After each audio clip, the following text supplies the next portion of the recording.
안녕하세요. 떼알지기입니다. 오늘은 토양의 염농도를 높일 수 있는 원인 물질 중에 하나인 유기물 자원에 대해서 알아보겠습니다. 자, 토양에 시용하는 유기물 자원이 현대에 들어서 굉장히 다양해졌습니다. 사실 과거에 굉장히 오래 전에는 산야초라든지 어떤 자연에서 순환하는 그런 물질에 한정돼 있었습니다. 하지만 이제 최근에는 다양하게 이제 가축분이라든지 유박, 어박 이런 것들이 많이 이제 발생이 되고 또 그것들을 농경지에 많이 이제 활용하고 있는 그런 상황입니다. 그런데 이런 유기물 자원이 토양에 들어가면 썩습니다. 썩는다는 것은 이제 분해된다라고 이제 말할 수가 있는데요. 말하자면 이런 처음에 이제 가축분의 경우에는 단백질이라든지 그런 탄소화합물들이 많은데요. 그런 형태로 있던 질소가 분해가 끝나면 NO3-라는 질산형의 형태로 바뀐다. 이렇게 보시면 됩니다. 그래서 유기물이 분해가 돼서 대기로 우리가 사라진다. 이렇게 생각하면 그것은 굉장히 잘못된 것입니다. 유기물이 일단 토양에 들어가서 분해된 후에 대기로 날아가는 것은 탄소뿐입니다. 즉 탄소는 CO2로 대기로 배출이 되게 됩니다. 하지만 대부분의 질소, 인산, 칼리 등은 토양에 남습니다. 그래서 분해가 완료가 되면 앞에서 제가 그 양분의 유튜브에서 제시했던 그런 이온 형태의 최종 산물을 토양에 남기게 됩니다. 자, 그래서 분해가 빠른 이런 유기물들은 토양에 어떤 양분을 공급하는, 염을 공급하는 그런 역할이 크다. 이렇게 볼 수가 있습니다.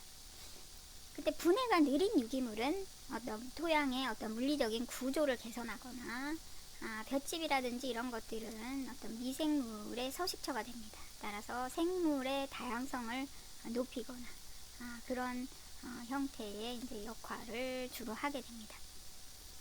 자, 그러면은 어떤 유기물이 분해가 빠르고 어떤 유기물이 분해가 느린가? 우리가 그것을 어떻게 판단할 수 있을까?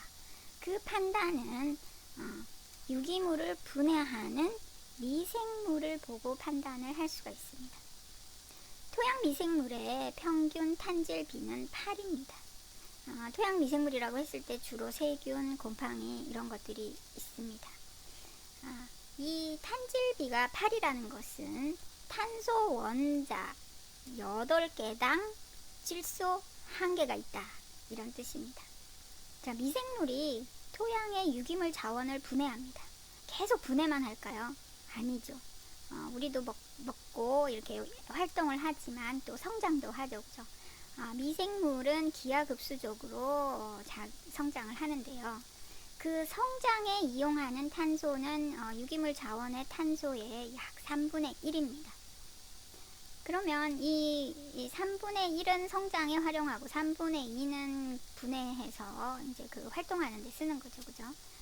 그러면 유기물 탄소 24개당 1개의 질소가 필요하다는 것을 우리가 알 수가 있습니다. 그래서 이제 기준이 되는 것은 탄질비가 25, 기준은 탄질비 25가 됩니다. 그러니까 25보다 작다, 즉 24까지는 미생물이 분해도 하고 성장도 하고 이러면서 계속 이제 유기물을 빨리 분해를 할 수가 있고요. 유기물이 탄질비가 25 이상이다. 그러면은 이제 이 유기물 자체에서 질소 공급이 부족합니다. 따라서 어떤 토양의 질산염이라든지 무기태 이런 이온 형태의 질산염에서 질소의 이제 공급을 받아야지만 미생물이 이런 볏짚이라든지 이런 탄질비가 높은 유기물들을 분해를 잘 할 수가 있습니다. 자, 그래서 우리가 이 탄질비를 중심으로 볼 때 이런 25보다 작은 이런 유기물들은 주로 양분 공급용이다.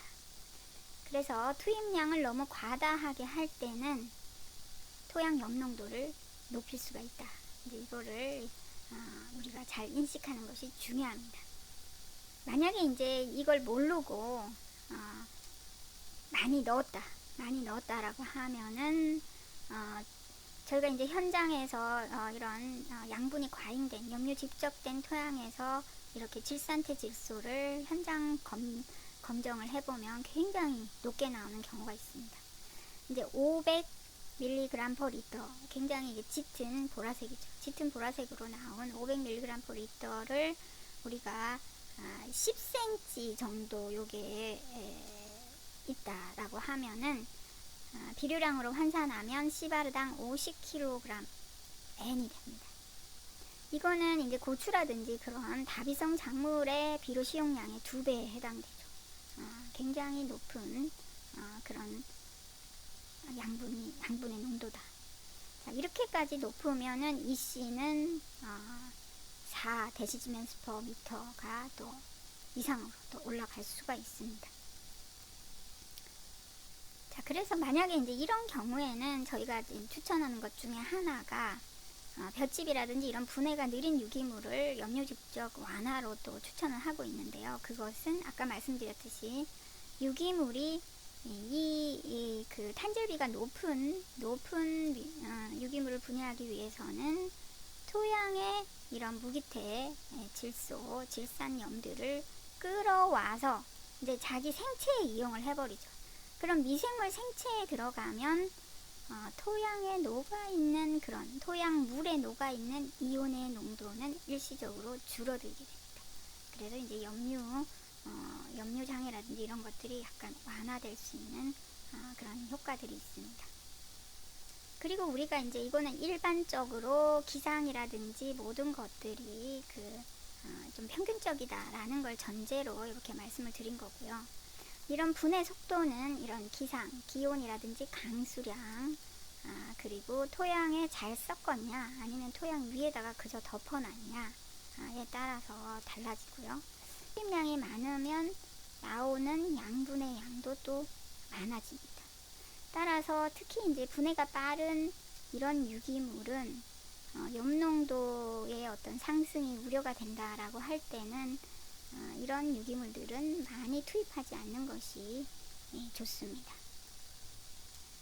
자, 우리가 이제 대표적으로 쓰는 유기물 자원인 가축분 퇴비와 유기질 비료의 어떤 양분 공급량을 간단하게 이제 살펴보도록 하겠습니다. 가축분 퇴비의 경우에는 이제 부산물 비료고 부숙 유기질 비료입니다. 그래서 부숙 유기질 비료의 경우에는 이런 양분 함량을 포장대에 이제 표시할 의무가 없기 때문에 표시가 안 돼 있습니다. 저희가 사실은 이게 이런 포장대 표시가 되어야지만 우리가 토양 관리가 특히 이제 염류 직접 관련한 그런 관리가 잘 될 수 있어서 이런 포장대 표시가 꼭 필요하다. 이렇게 이제 전문가들은 많이 생각하고 있습니다. 이제 아직까지 안 되고 있어서 안타까운데요. 그래서 우리가 이제 평균적인 비료 성분량으로 추정을 한다면 대략 8, 13, 8 요 정도 됩니다. N 질소 인상 칼리로요. 근데 이제 우리가 평균적으로 시바르당 한 2톤 정도 시용을 이제 추천을 하고 있는데 시바르당 2톤 시용한다고 하면은 16, 26, 16 특히 이제 인산이 좀 많이 공급이 된다라는 것을 이제 알 수가 있고요. 고추 보통 재배 표준 시비량에 비교하면은 그렇게 이제 거의 비슷하죠. 그래서 우리가 요런 것들을 넣을 때 요만큼의 양분이 이제 나올 수도 있다. 물론 이제 요거는 평균값이기 때문에 이런 가축분 퇴비마다 다를 수가 있습니다. 그래서 이제 그러면 우리가 어떻게 하느냐라고 했을 때 제가 이제 이 유튜브에서 그 현장 진단 시연 영상을 많이 올려놨는데요. 우리가 우리의 토양을 그때그때 진단하면서 또 농업기술센터에 넣어서 또 그 토양 검정도 하고요. 그리고 이제 질산태 질소라든지 이런 것들을 검정하면서 토양의 염농도가 너무 높아지지 않게 잘 관리를 하는 것이 중요합니다. 왜냐하면 일단 높아지면 낮추기가 굉장히 어렵습니다. 그래서 이런 것들이 이제 이런 양분의 함량이 높다는 걸 일단 인지를 하시고 잘 주의 깊게 잘 시용하는 것이 중요하고요. 유기질 비료의 경우에는 이제 이렇게 포장에 양분이 표시가 되게 돼 있습니다. 그래서 이제 N 질소, 인산, 칼리가 이렇게 표시가 되고요. 질소, 인산, 칼리가 요럴 경우에 이제 추천 시비량만큼 넣었다. 시바르당 200kg를 넣었다라고 하면은 시바르당 6.6kg 질소, 그리고 시바르당 6.0kg 인산, 시바르당 3.4kg 칼리가 들어간다라는 거를 우리가 잘 알아야 되겠습니다. 그래서 앞서 말씀드린 그 유기물의 분해에서 빨리 분해되는 유기물은 토양의 염농도 상승에 영향을 미칠 수 있다. 따라서 우리가 사용하는 유기물이 얼마만큼의 그 비료량을 갖고 있는지, 양분량을 갖고 있는지 잘 점검해서 필요한 만큼만 주는 것이 굉장히 중요하다라고 이제 요약해서 말씀드리겠습니다. 네, 오늘은 여기까지고요. 구독과 좋아요 부탁드립니다.